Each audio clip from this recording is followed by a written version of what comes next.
ஒரு விஷயம் அவனுக்கு அதை பத்தி தெரியாது, அதுக்குள்ள ஏதோ வேற ஏதோ கிடைக்கும் போல இருக்குன்னு எதிர்பார்த்துட்டே இருக்கும் ராகு. கேது என்பது அது கிடைச்சா கூட அது பொருட்டா மதிக்காது. ஜோசிக்காரங்க பாத்தீங்கன்னா எப்பயுமே ஒரு மாதிரி டபுள் மீனிங் விஷயமாவே பேசிட்டு இருப்பாங்க. ராகு கேது பார்த்து ஏன் மக்கள் ஏன் பயப்படணும்? அது கணித புள்ளி தானே. ஜோசிக்காரன் பயமுறுத்தி வச்சுக்கிறான். ராகு கேது தோஷம் செவ்வாய் தோஷம் பொய் உருட்டுன்னு இருந்தாலும் பரிகாரத்துக்காக செஞ்சு வச்சிருக்காங்க. உங்களுக்கு என்ன தோஷம் இருந்தாலும் என்னமே பண்ண முடியாது அப்படின்னு தெரியும். ராகு கேதுனா புகைக்கிறகன்னு சொல்றான், பாம்புன்னு சொல்றான். இதெல்லாம் என்னன்னு உங்களுக்கு தெரியுமா? அப்ப கதையா தான் தெரியும் இல்லையா? களத்திர தோஷம் அப்படின்னா களத்திர பாவம்னு 7ஆம் பாவம் கெட்டு போச்சு, சரியில்லை, அது சம்பந்தமா தான் நீ தொந்தரவு அனுபவிக்க போற, அதுதான் உனக்கு தொந்தரவுனா ஆமா சார் கல்யாணம் ஆகல பிரச்சனை இருக்குன்றத தோஷம்ன்ற வார்த்தையில குறிப்பிடுறாங்க. அப்ப என்ன செய்யணும்? சர்ப்பம் அப்படின்னா ராகு கேது சர்ப்பம்ன்ற வார்த்தையில குறிப்பிடுறாங்க. காரணம் என்ன? அதை விலைக்கு சொல்ல முடியாது. ராகு கேது டெக்னிக்கலா என்னன்னு யாருக்கும் தெரியாது. ஜோசியம் படிச்சவங்களுக்கு டெக்னிக்கலா படிச்சவங்களுக்கு புரியும்.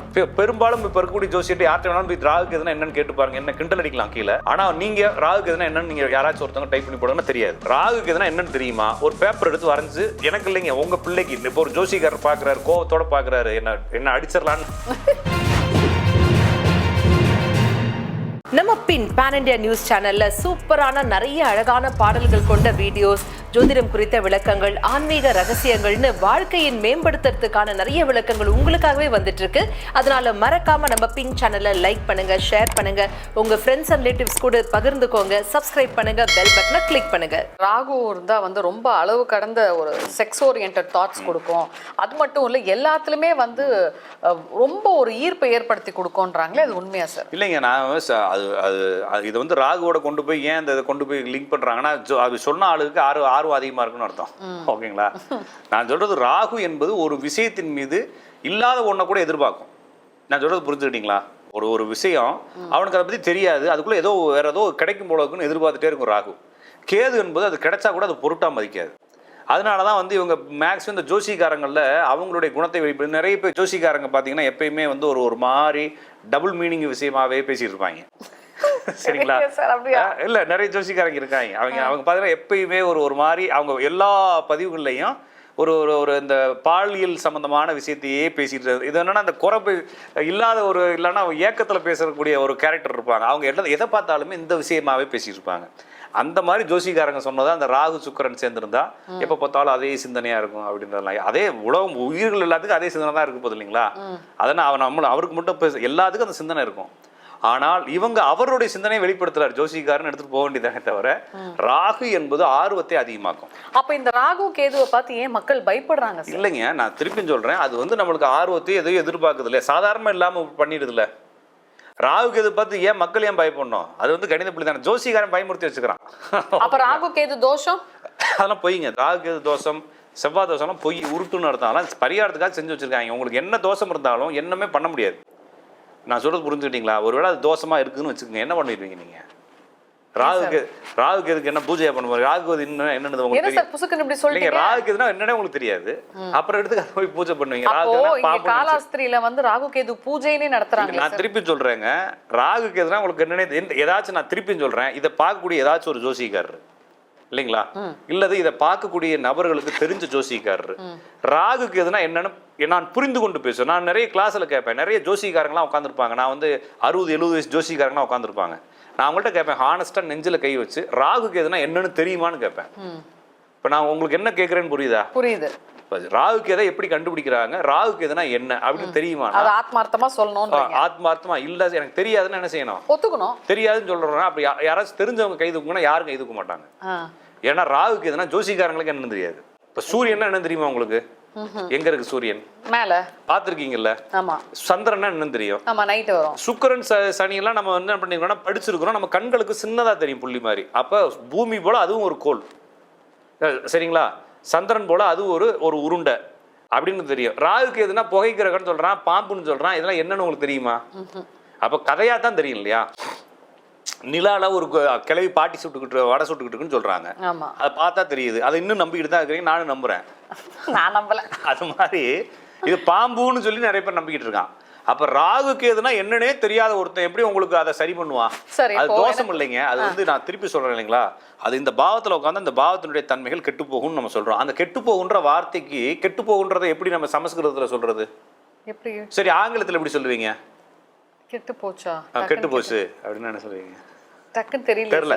அவ சமஸ்கிருதத்துல எப்படி சொல்றதுன்னா தோஷம்னு சொல்றாங்க, அவ்வளவுதான். ஓ, அந்த பாவம் சரியாக இயங்கவில்லை, அந்த பாவத்தின் வழியாக உங்களுக்கு தொந்தரவுகள் வரப்போகுங்கிறத நான் வந்து வேற மொழியில சொல்லணும். அவங்க மொழியில சொன்னா அவங்க தோஷம்னு சொல்றாங்க. ஓ, சரிங்களா? அப்ப கலத்திர தோஷம் அப்படின்னா கலத்திர பாவம்னா 7ஆம் பாவம் கெட்டு போச்சு, சரியில்லை, அது சம்பந்தமா தான் நீ தொந்தரவு அனுபவிக்க போற, அதுதான் உனக்கு தொந்தரவுனா. ஆமா சார், கல்யாணம் ஆகல, அப்ப காத்துரு கொஞ்சம் காலம் கழிச்சு நடக்கும், அப்ப அதுல டிஸ்டர்ப் ஆயிருக்கு இல்லைங்களா, அப்ப கொஞ்சம் வெயிட் பண்ண. நான் வந்து ஒரு டயரை கொண்டு போறேன் சார், டயர் என்ன சார் இவ்வளவு தேஞ்சிருக்குது அப்படின்னு, சார் நான் மதுரை வரைக்கும் போடுமே சார் அப்படிங்கிறேன். என்ன சொல்லுவார்? அப்ப மெதுவா விட்டு போங்கன்னு சொல்லுவார்ல. நான் சொல்ல புரிஞ்சுக்கிட்டீங்களா? அப்ப ஜோசிக்காரங்களோட 7ஆம் பாவம் கெட்டு போயிருக்கு அப்படின்னு என்ன சொல்லுவாரு? கொஞ்சம் லேட்டா நடக்கும், கொஞ்சம் மெதுவா போகும், அவ்வளவுதான் இல்லைங்களா? அப்படிதான் நம்ம புரிஞ்சுக்கணுமே தவிர, அப்ப ஒரு டயருக்கு ஒரு கிழிஞ்ச டயரை ஒட்டு போட்டு நீங்க இங்க கிளம்பி வந்துட்டு விழுப்புரத்துல நிக்கிறீங்க மதுரைக்கு போகணும்னு, அவர் 2 சூடத்தை எடுத்து 10 வச்சுட்டு கிளம்பு நல்லா ஸ்பீடா போனதுன்னா இப்படி 2 கிலோமீட்டர்ல வெடிச்சிடாது. அப்ப என்னன்னா இது பரிகாரம்லாம் உதவாதுங்க. இது வந்து என்னன்னா அதுல பிரச்சனை இருக்குன்றத தோஷம்ன்ற வார்த்தையில குறிப்பிடுறாங்க. அப்ப என்ன செய்யணும் இல்லைங்க, அது டிலே தான் நடக்கும், அதுக்கு நீங்க அவசரப்படுறீங்கன்னு கேக்குறேன் இல்லைங்களா?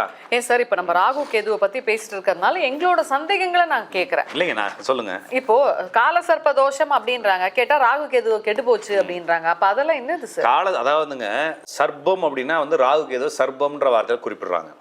காரணம் என்னன்னா அதை விலைக்கு சொல்ல முடியாது. எலக்ட்ரானிக்ஸ் அப்படிங்கிறது இல்லைங்களா? எலக்ட்ரானிக்ஸ்னா என்னன்னு உங்களுக்கு தெரியுமா? எலக்ட்ரானிக்ஸ்னா எலக்ட்ரானிக் ஐட்டம்ஸ். நான் சொல்ல எலக்ட்ரானிக்ஸ் அது டிவைசஸ், இன்ஸ்ட்ருமெண்ட்ஸ். எலக்ட்ரானிக் அப்படின்னா என்னது? கரண்ட் சார்ந்த விஷயம். கரண்ட்னா என்ன தெரியுமா உங்களுக்கு? பவர். நான் சொல்றது ஆத்மார்த்தமா மின்சாரம்னா இதுதான் மின்சாரம், இதுதான் காட்ட முடியாது. காட்டுறது இல்லைங்க, புரியுமான்னு தெரியுமான்னு கேக்குறேன் உங்களுக்கு. தெரியலையே, என்ன அர்த்தத்துல என்ன? அப்ப தெரியல. ஆமா, அப்ப தெரியலன்னு தானே சொல்லணும். ஆமா, தெரியல சார், அவ்வளவுதான். அப்ப அதுக்கு அப்ப என்னன்னா மின்சாரம் அப்படின்னா என்னன்னு மின்சாரம் படிச்சவனுக்கு புரியும் இல்லையா? நான் சொல்றது புரிஞ்சுட்டீங்களா? மின்சாரம் படிச்சவனுக்கு புரியும் இல்லையா?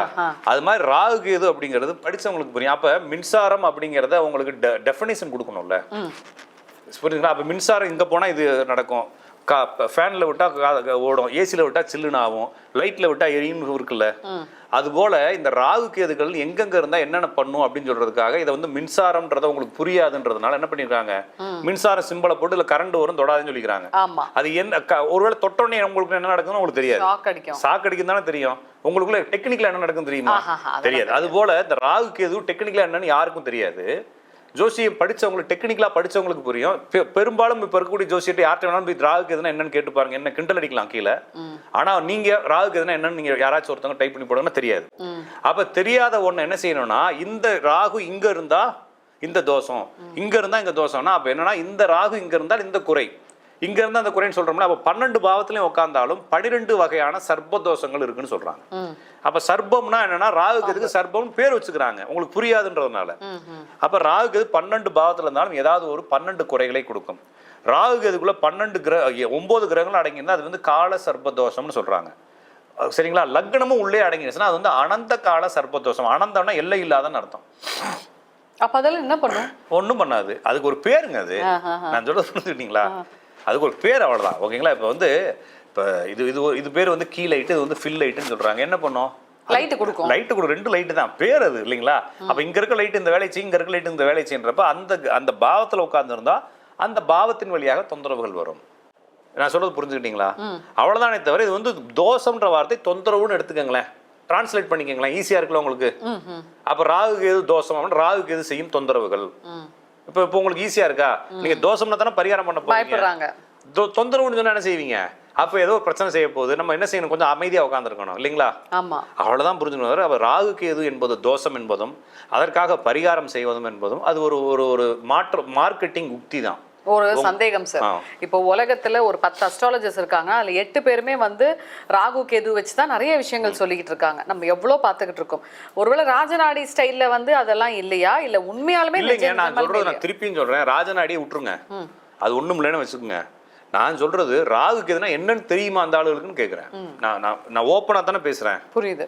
ராகு கேதுனா என்னன்னு தெரியுமா? ஒரு பேப்பர் எடுத்து வரைஞ்சு, எனக்கு இல்லைங்க உங்க பிள்ளைக்கு, இப்போ ஒரு ஜோசிக்காரர் பாக்குறாரு, கோவத்தோட பாக்குறாரு, என்ன அடிச்சிடலான்னு பாக்குறாருன்னு வச்சுக்கோங்க, அதை வேற யாருக்கும் சொல்லி தர வேணாம். உங்க வீட்டுல பிள்ளை பேரை இருக்கும்ல, அந்த பிள்ளை பேரனை உட்கார வச்சு, ஏன்னா குழந்தைகளுக்கு ஈஸியா சொல்லி தரலாம் உங்களோட அறிவை. அவங்களுக்கு ராகு கேதுனா என்னன்னு ஒரு 10 பேப்பர்ல வரைஞ்சு 10 பேப்பர்ல எழுதி அவங்களுக்கு புரிய வச்சு பாருங்க. ஒருவேளை உங்களுக்கே புரியாம இருந்துச்சுன்னா என்ன பண்றது? அது கரெக்ட். சரிங்களா? அப்போ உங்களுக்கு புரியுதான்னு ஃபர்ஸ்ட் பாருங்க ராகு கேதுனா என்னன்னு. ஒருவேளை புரிஞ்சிருச்சுன்னா நீங்க சொல்லக்கூடிய விஷயங்கள் சரியாக இருக்கலாம். ஒருவேளை புரியாட்டினா என்ன செய்யலாம்? அப்ப புரிய முயற்சி செய்யுங்க. சரிதான் இல்லைங்களா? ஸோ இந்த ராகு கேது பத்தின ஒரு மிகப்பெரிய தெளிவான விளக்கம் கொடுத்தீங்க சார். ஸோ பார்த்துட்டு இருக்க மக்களுக்கு ஏதாவது டவுட் இருந்துச்சுன்னா கண்டிப்பா நீங்க ராஜநாடி சார்கிட்ட கேட்கலாம். ஏன்னா நிறைய பேர் வந்து அதுல பாதிப்புல கூட இருப்பீங்க. நிறைய எனக்கு இந்த தோஷம் இருக்குன்னு சொன்னாங்க, நான் இந்த கோவிலுக்கு போனேன் அந்த கோவிலுக்கு போனேன்னுலாம் சொல்லுவாங்க. ஸோ உங்களுக்கு சந்தேகம் இருந்தா நீங்க கண்டிப்பா நீங்க கமெண்ட் பண்ணலாம். நாங்க கண்டிப்பா ராஜநாடி சார்கிட்ட கேட்டு அதுக்கான பதிவை போடுறோம். நன்றி சார். வணக்கம்.